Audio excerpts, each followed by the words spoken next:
Shalom, all praises to Yahweh, Ba'ashem, Yahushai, Ba'ashem, Harakah, Kadash. Double honors unto the apostles and elders of great millstones who rule well, and shalom to the hopeful elect.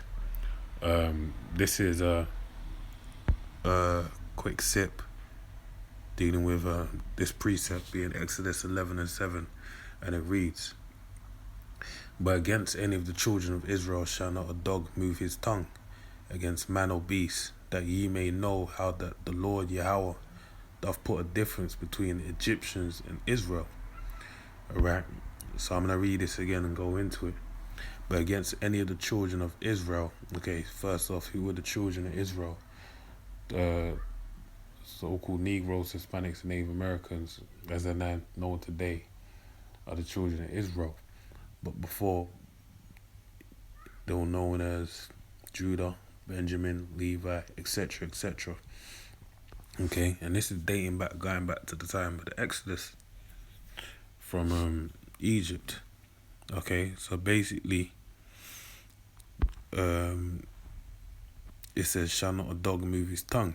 So it's saying that a dog won't even bark against the man, and it goes on to say against man or beast, not even against the cattle of the children of Israel. All right. And why was that said? All right. That ye may know how that the Lord Yahweh doth put a difference between the Egyptians and Israel. And that's really for the glorification of the Heavenly Father Yahweh. Okay?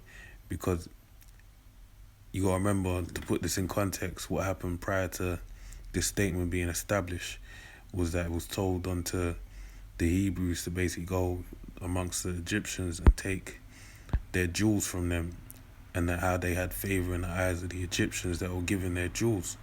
Okay?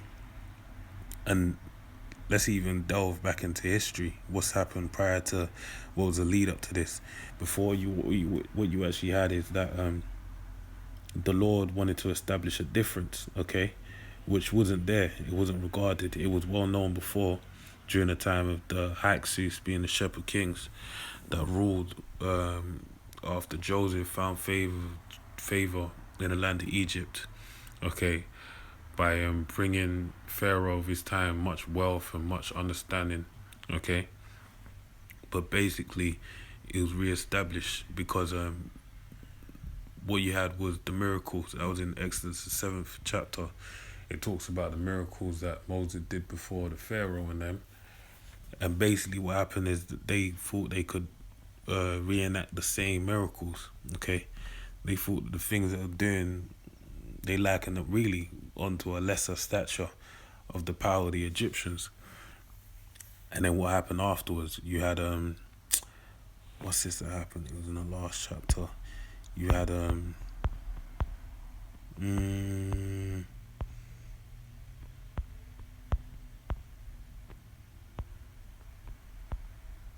oh, yeah, I'll read this in Exodus 10 and 20. "But the Lord hardened Pharaoh's heart so that he would not let the children of Israel go. And the Lord said unto Moses, Stretch out thine hand toward heaven, and that there may be a darkness over the land of Egypt, even darkness which may be felt." And they're saying that's how dark it is, that it actually had a feel to it. Right? And Moses stretched forth his hand toward heaven, and there was a thick darkness in all the land of Egypt for 3 days. So basically that was one of the acts that Moses did, that there was a darkness that could be felt. And when you go into the book of Wisdom of Solomon, the 17th chapter and the 3rd verse, it actually talks about there being apparitions, which basically were demons that were harassing them and scaring the shit out of them during that time. Okay? So with that said, they were doing those kind of acts, doing all those things were actually happening during that time because of the thick darkness that basically what was I gonna say? That's a distinction between the children of Israel and Egypt, okay? Because remember, what did the Lord do? He says, it tells you in the book of Sirach that the Lord made everything in doubles, light and dark, hot and cold, up and down, okay? That's how the Most High made everything.